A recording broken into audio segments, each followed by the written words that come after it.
Hari ini Mimin bakal kasih tahu kalian 3 berita terbaru seputar Prabowo dan Gibran.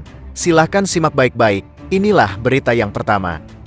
Kubu Gibran balas pedas usai Anies sindir dinasti politik. Belum lama ini, calon Presiden Anies Baswedan meluncurkan pernyataan kontroversial. Dia menyinggung soal negara bukan milik beberapa keluarga saja. Bapak Ibu, kita ingin tidak nepotisme hidup di negeri ini lagi, kata Anies. Saya sampaikan kepada semua, kita bergerak bukan hanya untuk perubahan keluarga, tapi kita ingin mengembalikan kewarasan dalam bernegara. Kita harus mengembalikan etika di dalam bernegara, dia menambahkan.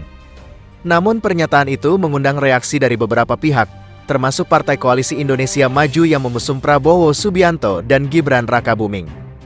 Wakil Ketua Umum Gerindra Habibur Rahman mengungkapkan setuju dengan ucapan Anies.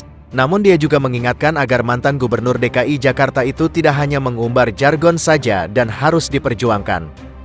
Ia tentu setuju bahwa negara ini milik seluruh rakyat Indonesia. Hal tersebut baiknya jangan sekedar menjadi jargon, tetapi benar-benar diperjuangkan dan diimplementasikan oleh para politisi, ujar Habibur Rahman. Menurutnya, Prabowo dan Presiden Jokowi juga mengimplementasikan prinsip rakyat yang memiliki negara. Sementara itu Golkar juga merespon ucapan Anies. Kepala Badan Pemenangan Pemilu Nusron Wahid menjelaskan jika rakyat punya andil besar untuk memilih pemimpin di masa depan. Ia dari dulu negeri ini memang milik rakyat, yang berdaulat juga rakyat. Tapi yang memilih pemimpin juga rakyat, kalau pemimpinnya benar, dapat memajukan bangsa, menyejahterakan rakyat, terus rakyat minta dilanjutkan sama penerusnya, apa rakyat akan disalahkan, kata Nusron. Masyarakat, disebutnya sangat puas dengan pemerintahan Jokowi. Ini juga yang membuat beberapa dari mereka meminta kepemimpinan itu bisa dilanjutkan Gibran yang merupakan putra sulung Jokowi. Yang memiliki negara adalah rakyat, kebetulan Pak Jokowi memimpinnya bagus, berhasil, rakyat puas, rakyat sejahtera, terus rakyat yang minta dilanjutkan oleh Prabowo Gibran, apa rakyat yang minta dianggap tidak waras, ungkap Nusron. Justru yang tidak waras itu, yang beranggapan pemerintahan yang bagus tidak boleh dilanjutkan diganti sama yang tidak dan mengumbar janji, jelasnya. Rival Anies di pemilihan presiden tahun depan, Ganjar Pranowo juga ikut angkat bicara. Menurutnya tidak ada dinasti politik dan seharusnya memang negara dimiliki oleh rakyat. Itu mah bukan pertanyaan, semua sudah tahu, emang milik siapa, ujar Ganjar. Itulah berita yang pertama, sekarang Mimin akan bacakan berita yang kedua. Mantap Prabowo Gibran jadi pilihan utama masyarakat, ini buktinya. Lembaga Pengkajian Strategis dan Lembaga Swadaya Masyarakat Center for Strategic and International Studies menyebut mayoritas rakyat Indonesia memilih Prabowo Subianto Gibran Rakabuming Raka pada Pilpres 2024. Hal ini diketahui dari survei periode Desember tahun 2023 pasca debat calon presiden digelar. Prabowo Subianto menempati posisi teratas sebagai capres paling populer dengan angka 97,2%.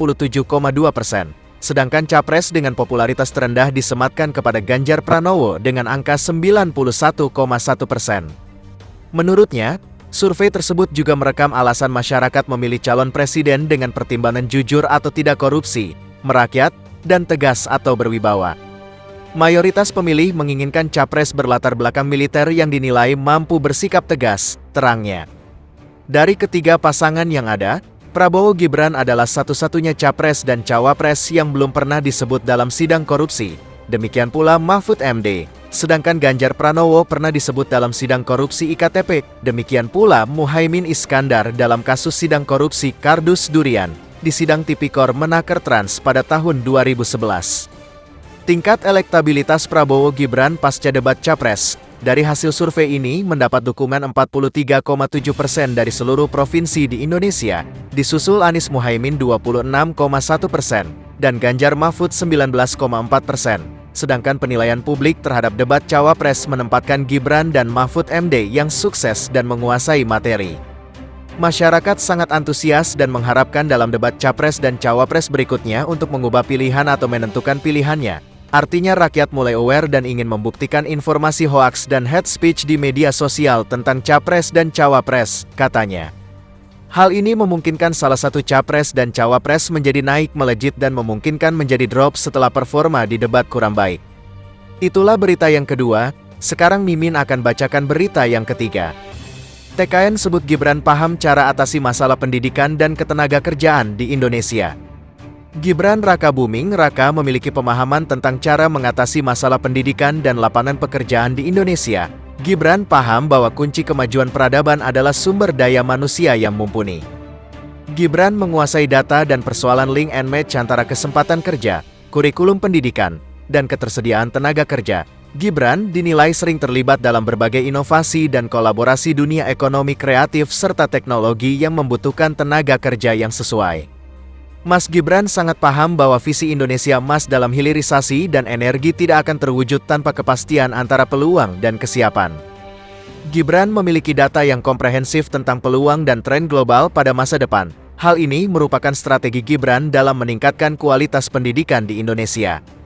Beliau memiliki data yang komprehensif tentang peluang dan tren global, salah satunya green economy and waste management, carbon trading, energi, dan digitalisasi. Saya yakin, Mas Gibran mampu melakukan evaluasi yang dapat menyesuaikan sistem pendidikan agar Indonesia dapat menjadi pemenang di 2045. Berita selanjutnya, Gibran yakin Indonesia jadi Raja Energi Hijau Dunia. Calon Wakil Presiden nomor urut 2, Gibran Rakabuming Raka menargetkan Indonesia untuk menjadi Raja Energi Hijau Dunia. Terus kembangkan biodiesel, bioetanol dari tebu sekaligus kemandirian gula dibutuhkan generasi emas kita harus mampu mengubah future challenge, jelas Gibran.